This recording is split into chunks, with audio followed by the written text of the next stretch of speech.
Merci de votre fidélité.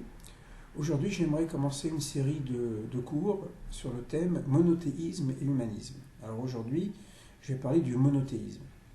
Alors si on veut définir le monothéisme, il suffit de se référer à l'étymologie. Mono, un, et théisme, théos, Dieu, un seul Dieu, par rapport à polythéisme, plusieurs dieux, ou athéisme, non-Dieu, la négation de Dieu.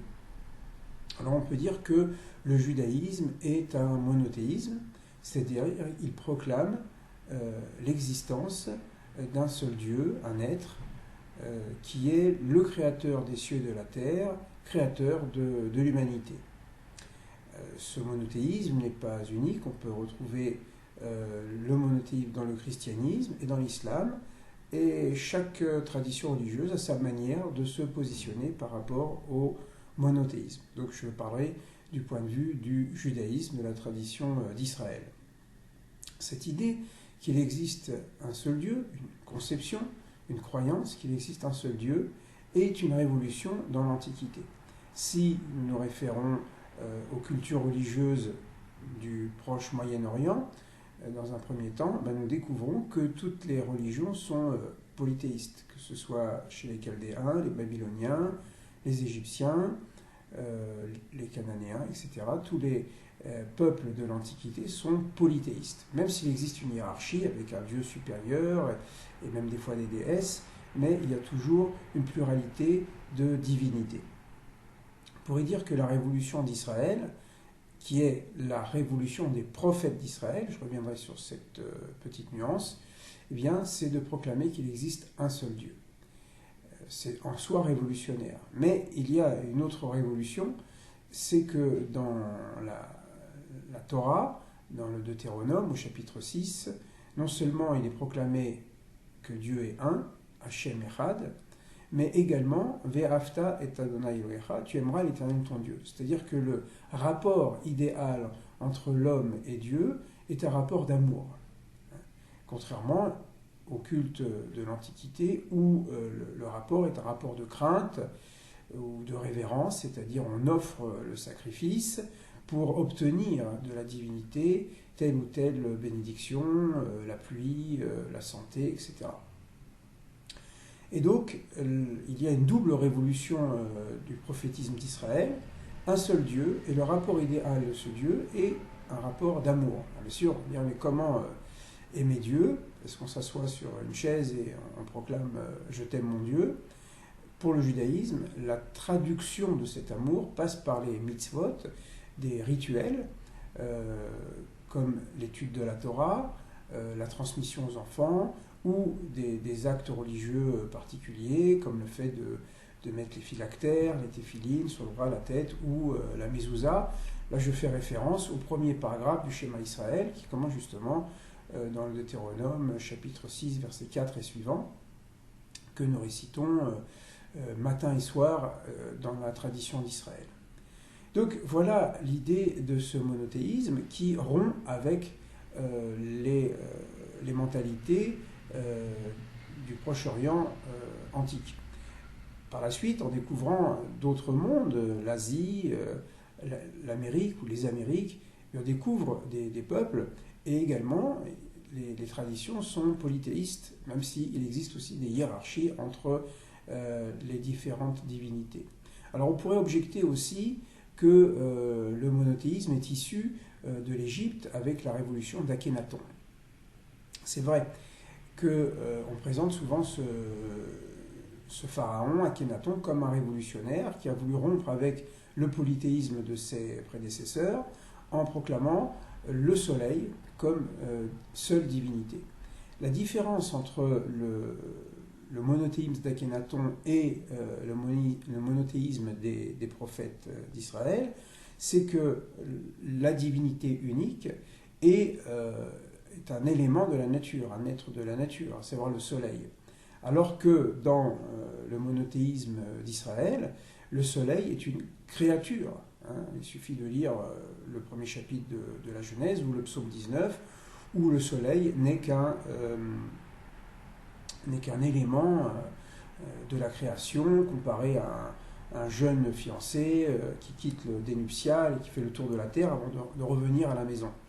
Alors que lorsqu'on lit l'hymne d'Akhénaton au soleil, on voit bien que du point de vue des prophètes d'Israël, il s'agit encore d'une idolâtrie, ça veut dire le fait de donner le nom à un élément de la nature. Donc là, il y a une différence.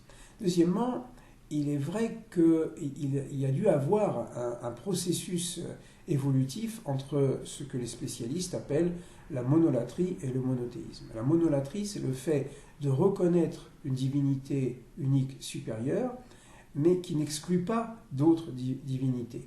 C'est-à-dire que la thèse ici soutenue est sans doute valable par les chercheurs jusqu'aux plus modernes, eh bien, qu'il y aurait eu une conception d'un Dieu unique qui serait un Dieu plutôt national et qu'il y aurait d'autres dieux pour les nations, mais qu'en Israël, il y aurait la proclamation d'un seul Dieu.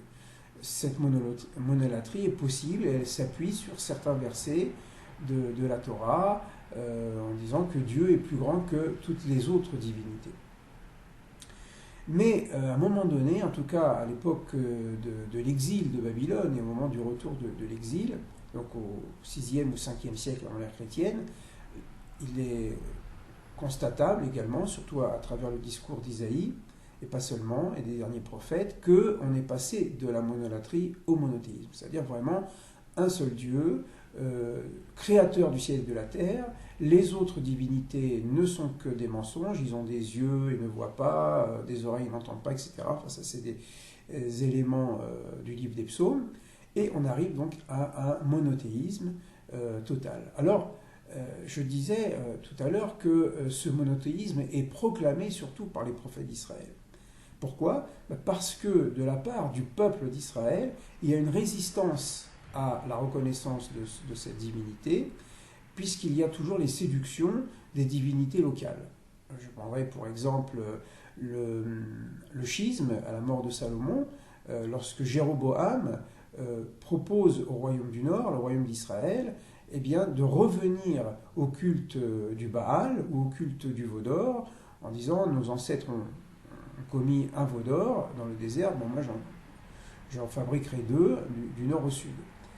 Ou bien la lutte qu'a dû mener le prophète Eliaou, contre le roi Akab et surtout la reine Jézabel, qui avait introduit le culte du dieu Baal au sein du royaume d'Israël. Et donc, quand on parle du monothéisme d'Israël, ça veut dire le monothéisme des prophètes d'Israël. Les sociétés se transforment par des individus qui sont inspirés, qui voient plus loin, qui ont une vision globale et dans ce cas de figure, une vision éthique, universelle. Mais ensuite, cette idée doit descendre au milieu des hommes. Et dans un premier temps, seuls les prophètes d'Israël sont des monothéismes authentiques, des monothéistes authentiques. Mais au moment de l'exil de Babylone, eh bien, on va dire que les Hébreux devenant judéens vont adhérer pleinement au monothéisme jusqu'à donner la vie pour Dieu, comme on le lit pour la première fois dans le livre des Maccabées, ou au Moyen-Âge, pendant les périodes noires du judaïsme, où les Juifs, à ce moment-là, sans qu'il y ait de prophète, soient capables de donner leur vie, donc mourir en martyr, pour Dieu, pour ce monothéisme. Et donc, le judaïsme a évolué vers un monothéisme. Dernier point d'introduction, le monothéisme est souvent critiqué en disant que c'est une vision fermée et qu'elle est intolérante. En effet, on peut trouver une forme d'intolérance dans la Bible par rapport aux idolâtries, mais cette intolérance s'entend d'abord comme une négation de ce que les hommes appellent des divinités et qui ne sont que le produit de l'imaginaire. Donc quand Dieu est jaloux, il ne s'agit pas ici d'une jalousie au sens d'un manque à combler, comme cela pourrait se définir pour l'être humain, mais ça veut dire l'exigence d'un monothéisme absolu qui nie finalement toute divinitude, si on peut dire, aux forces de la nature, et finalement c'est ce que feront paradoxalement les athées, puisque l'athéisme proclame la négation de tout Dieu, donc brise aussi les idoles. Et c'est en ce sens que l'athéisme, d'un point de vue religieux, a une valeur positive parce qu'elle détruit les idoles sans pouvoir atteindre un être transcendant qui serait justement cet être inaccessible, qui serait le garant d'une morale universelle. Et ce monothéisme d'Israël n'est pas un monothéisme unique qui propose une seule religion en quelque sorte, mais le monothéisme des Hébreux, des prophètes d'Israël, c'est un monothéisme qui justement garantit le pluralisme.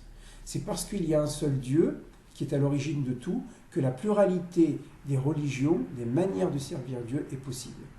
Et si le monothéisme bascule vers une volonté hégémonique de tout réduire à une seule religion, alors à ce moment-là, le monothéisme devient une idéologie et il devient une dictature.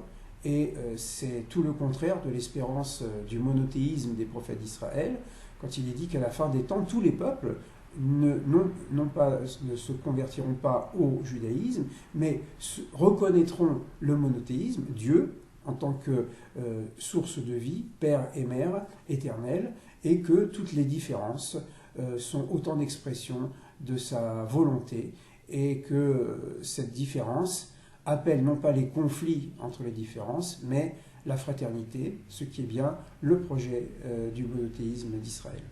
Voilà, merci, à bientôt. Au revoir.